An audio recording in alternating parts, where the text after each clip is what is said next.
And then Allah talks about the big one, and that's the one I really want to end this conversation with, even though there's more to go. But Allah makes such a big deal out of this subject that again, just like there were 3 ayat about Judgment Day, now there are وَالَّذِينَ هُمْ لِفُرُوجِهِمْ حَافِظُونَ إِلَّا عَلَىٰ أَزْوَاجِهِمْ أَوْ مَا مَلَكَتْ أَيْمَانُهُمْ فَإِنَّهُمْ غَيْرُ مَلُومِينَ فَمَنِ ابْتَغَى وَرَاءَ ذَلِكَ فَأُولَٰئِكَ هُمُ الْعَادُونَ. 3 ayat about the same subject again. The only other subject that got 3 ayat was what? In this list. What's the only other subject that got 3 ayat? Judgment Day. Judgment Day and punishment. This is the next subject that gets 3 ayat. And you know what the subject is? Shamelessness. People who guard their privates. We live in the ultimately shameless world today. The world in which streaming videos off of any website are available on your mobile device. The age in which the pornography industry is a multi-trillion-dollar industry. The point of which, the agenda of which is to make sure every one of you is a consumer of filth in one way or another. That every man, woman, and child is exposed to this stuff, and they're hoping you are, so you become addicted to it, so you become yet another consumer. This is the gift of pornography to society. It's creating people, turning people into animals and perverts. And some of you, unfortunately, have that addiction. And you're watching this stuff online. And you're watching it and saving it on your apps and your mobile devices. And you don't feel bad about it anymore. You've justified it to yourself. And you feel bad about it once in a while, but you go back to it. And as a result, you think, oh, well, at least I'm not hurting anybody. At least I'm not doing it to anybody else. I'm just watching this stuff. It's okay. But you know what's happening to you? Inside, your soul is being just gutted. You have no soul left inside of you. So your prayers are empty and you can't even shed a tear in your salat because your heart is so devoid of the fear of Allah because of the filth you've been watching all this time. It's turned you from a human being into an animal. So you can't even look. A woman passes by and you see a piece of flesh walking by. You don't see a human being walking by that deserves respect. You check everybody out and everything out. You're constantly gawking and staring. You have a hard time putting your eyes down. When you're on the subway, when you're on campus, when you're at work, you're walking down the street, you just can't help it. You see a billboard, you take a second look, you see a third look. You don't miss any opportunity to just to violate your soul with your eyes. You're addicted completely. And then you say, brother, how do I get khushu' and salat? What world are you living in? What world are you living in? Ayyuhal ikhwa, my brothers, specifically my brothers. And I know some sisters have this issue too. It's a sad reality. This is a war. This is a war. This is more dangerous than any military war. This is the war that's destroying our souls.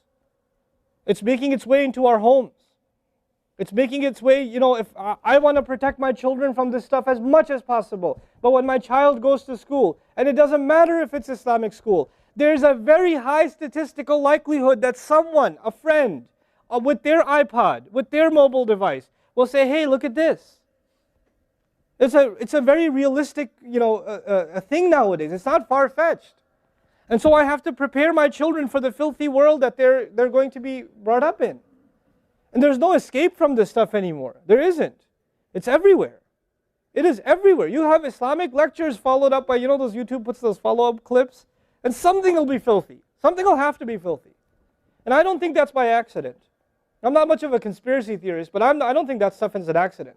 And what happens to you guys is you watch a video, you see something filthy, you click it, you click something else, and you end up watching disgusting things. That's what happens to you. وَالَّذِينَ هُمْ لِفُرُوجِهِمْ حَافِظُونَ. Especially when it comes to their privates, they guard them. They guard their shame. Brother, what's the solution? Should I get married? Like the guy who asked the other day, how can I get married right now? No, guys, the solution is not marriage. Because if you're a pervert, then you're going to be a pervert after marriage too.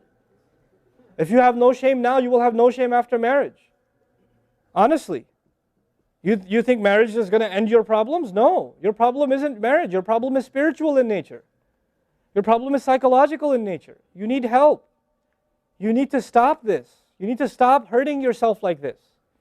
You will have nothing, there'll be nothing left inside you.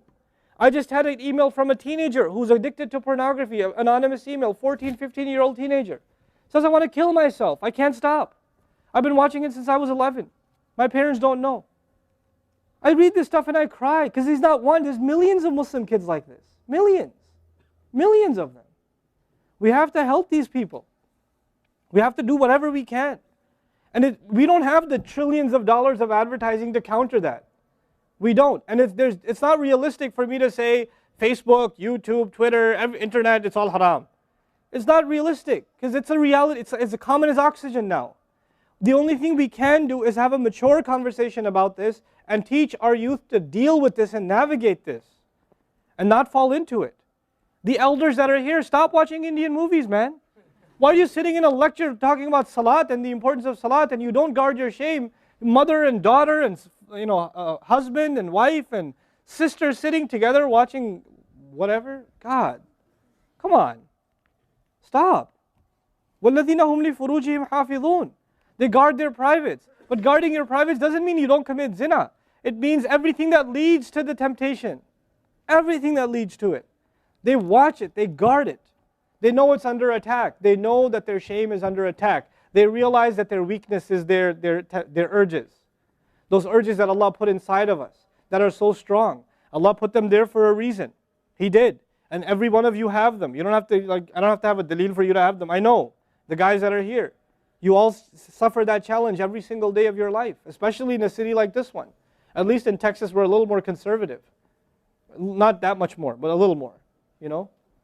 At least in some towns they don't allow for filthy billboards and things like that. They actually don't even allow the billboards. You know? But that's changing soon because, capitalism wins in the end. Right? But you guys are living in this city where you're exposed to everything and anything. Everything and anything. And you have to really go out of your way to guard yourselves. This passage is not about high goals. This is about the bare minimum. I told you that, right? This is the bare minimum, folks. The bare minimum is we guard ourselves from shamelessness. We wage a war within ourselves against that tendency. And I know some of you have tried to quit before and you go back. And you've tried to quit before and you go back again. And you go back again. And you keep falling into that trap. I know some of you have done that. And you're struggling with it. But don't give up on yourself. Don't give up on yourself. And whatever it takes, if you just don't be alone. Don't be by yourself. Be with good friends. Be outside. Study somewhere else. Go to the library and study. Go somewhere where other people are around. Because when you're by yourself, shaitan gets you. And if the fear of Allah isn't enough for you, at least the fear of other people will work for you. At least something's better than nothing. For those, I've said this in other talks before, for the parents here, if you have a computer in the house, please don't make it a laptop. Have a desktop in the house with a really big monitor. Get the biggest monitor you can find. Honest to God, and make sure your computer is in the kitchen or in the dining room. Don't put it in the living room. Don't put it in the kids' room. Don't put it in your bedroom. Put it in the dining room, facing the public. You want to do homework, do it over there. Though you can't move the monitor this way or that way. It's facing everybody. That's how you should have it. This stuff, we have to take these precautions. Don't give your 11-year-old a smartphone.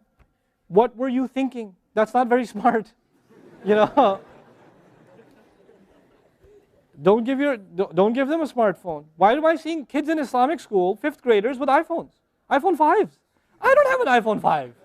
Why do you have an iPhone 5? With 4G, you know how dangerous that stuff is? وَالَّذِينَ هُمْ لِفُرُوجِهِمْ حَافِظُونَ إِلَّا عَلَىٰ أَزْوَاجِهِمْ except upon their spouses أَوْ مَا مَلَكَتْ أَيْمَانُهُمْ فَإِنَّهُمْ غَيْرُ مَلُومِينَ or what their right hands possess, then they're not to be blamed. Allah says we have these urges and we can execute those urges, we can release those urges, but to the halal spouse, to the spouse, our spouses. But outside of that, we can't. And by the way, when people get addicted to this sort of thing, and they get accustomed to it, or they get over and overly exposed to it, they have miserable marriages. Their marriages start falling apart. They have this virtual idea of what pleasure means, and they don't find pleasure in their spouse anymore. And there's great fitna that comes into the family. It destroys homes, Muslim homes. That's what's happening in our world today.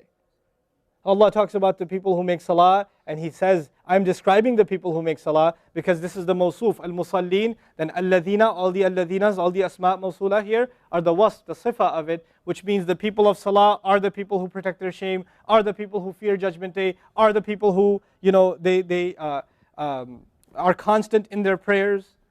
These are the people. فَمَنِ ابْتَغَى وَرَاءَ ذَلِكَ فَأُولَٰئِكَ هُمُ الْعَادُونَ. The people who pursue anything beyond that, then they are the ones engaged in aggression. This is an act of aggression. You know when adu is mentioned, or adi, adin from adu, from ada ya'du, right? Al-adun. Al-adawa in Arabic means animosity. Allah says, whoever pursues their urges to be fulfilled outside of the halal, outside of the marriage, whoever pursues that, then they are engaged in an act of aggression. The question is, aggression against who? Because when you say enemy, then you have to say enemy of who? If they've become an enemy, who have you become an enemy to? Allah didn't mention a maf'ul bihi, no jar majroor, nothing related to it. You know what that means?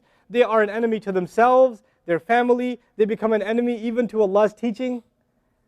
You know, these are the kinds of people. The most important asset you and I have is our hearts.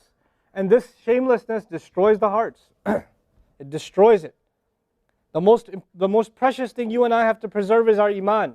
And these filthy images is destroying your iman. They're tearing your iman apart. Don't let it happen to you. Do not let it happen to you. And I can only talk about this. I can't stop you from doing anything. And nobody else can. You will have to police yourself. You will have to control yourself. You'll have to make the decision, is my iman important enough? Is my salat important enough? You know? Or should I just carry on and pretend? You know what I told you about jazur, right? When you come across evil, you just don't want to deal with it. You just ignore it. There's a lot of people like that. They hear this stuff and they don't deal with it. They just ignore it. And you're jazur. Then you're not from the musallin. Illa al-musallin. If you don't be from the people of jazur, from the jazu'een. Don't be from them. The people who just leave it. They don't even deal with their problem. They run from it. And they cave in every time. And they're reactionary. And that's the beautiful thing about the beginning of this passage. Halua, reactionary. Usually we react to temptation. You react to an image and it leads you to a site, which leads you to something else, which leads you to something else. You're constantly reacting to things. You're supposed to learn to have the right reaction, and the right reaction comes when we become people of salah.